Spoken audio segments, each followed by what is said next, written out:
Yo, Nairobi taught me. After 365 days,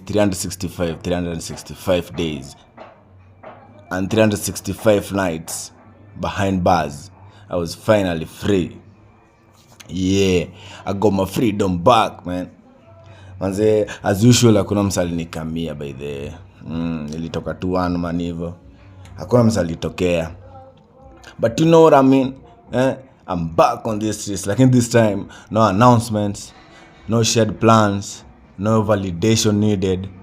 Just silence, nigga. Silence. Yeah. You know how I go. Bro, mi nikishikwa nilikuwa na ki-60 hapo kwa line yangu. Nika spend 40. Hiyo ni kama chweza daily. Nikabakisha kimbao. Nilikuwa na hiyo kimbao, nikitoka hiyo ndio inaniput on.